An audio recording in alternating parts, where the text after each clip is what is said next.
Hi, for today's episode of CEO Talks, we have with us Sarika Pandey. Sarika started her journey at ANZ Greenlays and then went on to work with Standard Chartered Bank before heading the wealth management at Kotak Bank, right? I was heading for Bangalore, yes. Yes. Post which you decided to plunge into the entrepreneurial journey with Wooqer in 2010. So, can you give us an overview on what Wooqer does?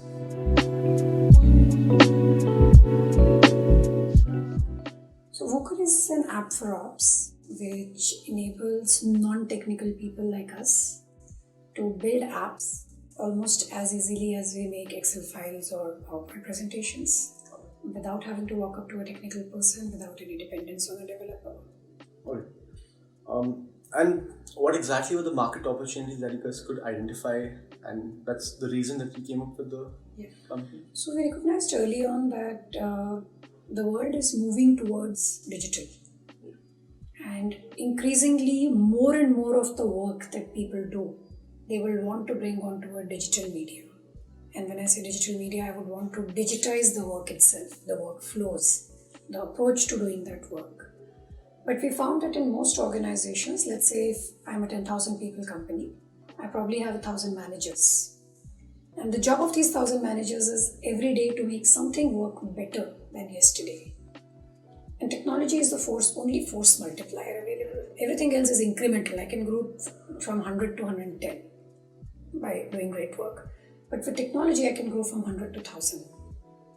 But every time I need technology, all 1,000 of us tend to go to typically our 20 to 40 people technology team, and we are in queue. The technology team, like any sensible technology team would do, will have to prioritize the things with the maximum impact. Yes. And those get taken up on priority. And the rest will probably have to wait till their turn comes. Some of these will never get a turn because maybe the results are not in sync with the investment. The ROI is not justified. And they'll never get digitized. Wooqer was built to enable these business users, these 1,000 managers who have these digital needs, to go ahead and digitize it on their own. Without that dependence, without having to wait in queue. And sometimes even if the idea is bad, even if it doesn't yield results, it's fine. Because I have to try, and only when I try 100 things will I stumble upon the 10 which actually work. Definitely, yes. So that's really the opportunity that we are after. How do we enable people? Just the way email enabled us to write emails. Exactly. Or MS Office enabled us to make presentations, documents. Imagine if I had to go to you every time I wanted to write an email. And if 1,000 of us came to you every time we have to write an email. Essentially, there would be a big lag in the entire process. Not much would get done. Yeah. So that's really the space that Wooqer enables. That can everyone get their work done digitally the way they need it, when they need it. And okay, so now I want to go to the initial market adoption, and I want to discuss a little further on that. So how easy or difficult was it for you guys to drive the early adoption of the product? So that was interesting actually, because we had this obsession that businesses are built to make money, and if we can't get customers to pay for our services, then we don't have a right to be in business, and we probably haven't found the right product market fit. And we didn't want to build the way most startups do, that first scale and then we'll figure out how to become profitable. So it was a relatively tougher start because I had to figure out how to deliver value to my first customer before I was even ready to talk to the second. But it was also very interesting because we cracked some of those problems which would have otherwise come 10 years down the line in year one. Okay. And right from that time, we've been focused on ensuring that we deliver value to customers. Alright. So you would say what was the reception of the product early on? Because we had to figure this out, it took a little time, but because we are delivering value, it's been relatively easy subsequently. So I was doing a little bit of research about the company, and I came across a couple of competitors of yours. I think namely Smartsheet, Sapiens, and Kissflow, right? Is there any way that you guys are different from? How do you guys have a differential value from the competitors in the market? Sure. So you'll actually find thousands of competitors and yet none. Okay. And the reason being that most of the products that are being built in the market are focused on a problem that they are solving. Like Kissflow solves a workflow problem, and it solves it brilliantly well. Alright. but it only solves that one problem. Wooqer is not built to solve a problem. Wooqer is built to address the challenge of these 1,000 managers sitting in the head office of an company, trying to manage the rest of the 9,000 people in this company. And we are looking at all that he needs to do on a single platform. So essentially I'm so sorry to cut you off, but essentially a lot of different use cases, right? A lot of different use cases. So I compete with not just a workflow tool. I also compete with learning management tools. I also compete with IT development tools like SharePoint. I also compete with social tools like Slack. Right. So I compete with a whole lot of tools in parts. Alright. But none others have tried to bring it on a single interface to enable all that the head office user is trying to do in one place. And that too in a DIY mode. That's brilliant, because that essentially creates a mode for you guys, right?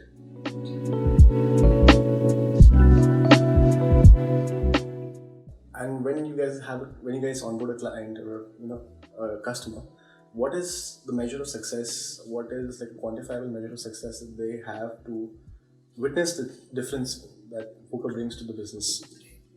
So the first we look at is how quickly can we get them to their first success, which means how quickly, if you signed up, how quickly did you get that first app created, up and running and getting in used by 100% of your target users. Alright.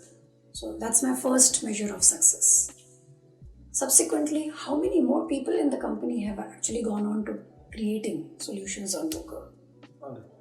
And then how many of them have been successfully able to achieve some outcomes through those solutions? Alright. And one clear indication usually is if a customer is willing to continue with you. In the SaaS business, a decision to buy happens not just at the time of sale, but every month. Yes. So the minute an organization is continuing to use your tool, you know that you're delivering value. And especially when these people, when they leave the job and go to the next company and call and say, I have used Wooqer in the past and I want to use it in my new company, I think that to me is the biggest validation.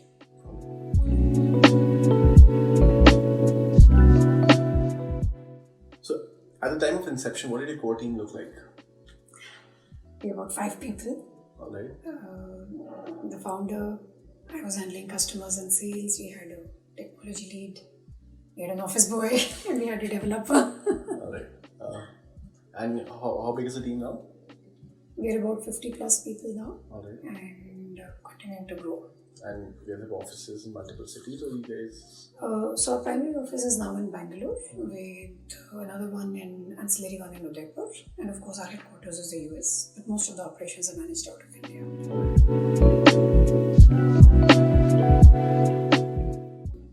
Is the business operating primarily in India, since you guys SaaS, or you guys have presence in other countries as well? So we do. We started with India for 2 reasons. One, India is the development hub, and in early days it was all about developing the product. And it was easier to test the product in a market that you were closer to. And feedback was easier to get and faster to act on. It was easier to go back and check the outcomes of that. Over time, we decided to continue to build it out of India because we wanted to be able to build a product company out of India, despite all the challenges that exist in terms of talent availability. But we took that call that we will build this out of India. And more recently, we have looked at Udaipur as an ancillary center, mainly because there is talent in these cities, which is being forced to go out, look for opportunities in bigger cities. But that is one city where there is a lot of family values, and a lot of people fall in love with that city, even if they go for studying or for a small little jig or even a vacation. Sometimes people have fallen in love and don't want to leave. So there was an opportunity to get some of that talent to become part of our journey without having to leave their families behind and moving to a bigger city.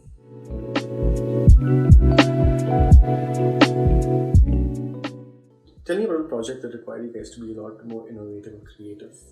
Actually, every project, because when we started, DIY technology was a concept that was alien to people. For most people in organizations, I mean, we were used to, okay, you have a requirement, tell the tech team.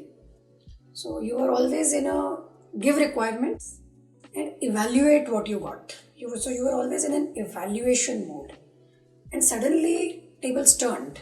And I was the person, if I came up with an idea, there was no one I could go to and say, mujhe ye chahiye. I had to deliver it. I was end-to-end responsible person. And one had to be really creative to build that ownership and help people recognize the opportunity that it brings them and not get bogged down by it's almost like, I remember when I started working in banking, in early days, secretaries were still prevalent for doing all your communication typing.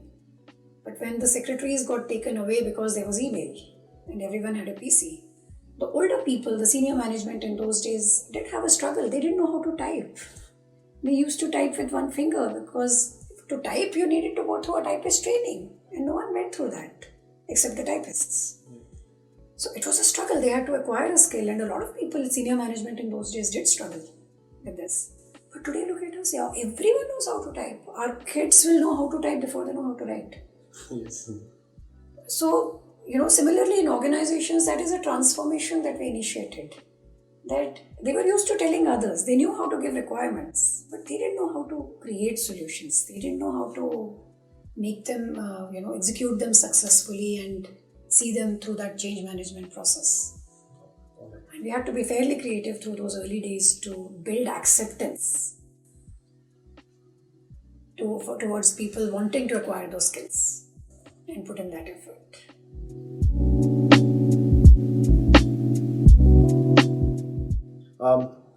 So I have a last question now. What type of person would succeed at a company? Someone who's very hungry, very ambitious, and who has the ability to figure things out. Because I think it's not just about us. In any company that's trying to do something new and different, there are no answers. Like I came from banking, a 150-year-old bank.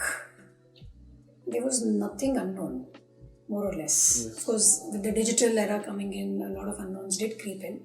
But at least at the time I was working there, for everything there was a process. And if people just followed the process diligently, they were bound to be successful. But when you are building something new, every day you have to figure out how to solve a new challenge, how to capture a new opportunity. So a person who has that hunger and the fire to make things happen, the belief that kaise nahi ho raha outcome, I will make it happen.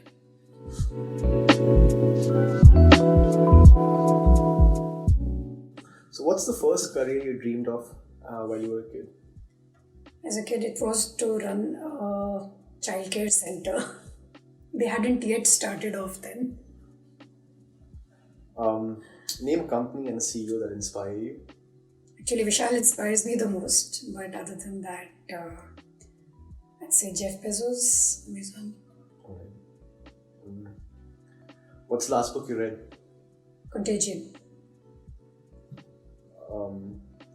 You can have a dinner party with any 3 people in this world. Who's on your invite list? Jeff Bezos. Mother Teresa, probably. It's a very, very different thought process, and I'd really be interested in understanding what leads a person that way. And maybe Steve Jobs, which is another very interesting thought process, and something that has changed how the world looks at things, and not an easy journey by any means. How do you start your day? Usually with my kids or with some painting. What advice would you give to your 18-year-old self? Don't take things too seriously. And so I have this philosophy which I hadn't discovered till then, which is Karm kiye ja phal ki chinta na kar. So enjoy the journey. What's the one thing on your bucket list? Bucket list would be world tour with family. Most of the travel I've done, a lot of it has been alone. I'd love to be able to travel with family. How do you unwind after a long week of work? Painting. Awesome. I do a lot of refurbishment projects. Amazing. And that's usually what I do on weekends for friends and family and self. Oh wow, what do you read, Kavish? I'll share my Insta. Definitely. Wow. I'm into like art and like all this woodworking and all of that. So Oh, you into woodworking too? Yeah. I do a lot of that. oh my god. So I went to Ajmer and spent a week with a wood carver, Oh wow. and I just got him to teach me carving. So this brings us to the end of the interview for today. It's been lovely having you here and speaking to you today, and Thank you. hope to hear from you soon. Thanks a lot.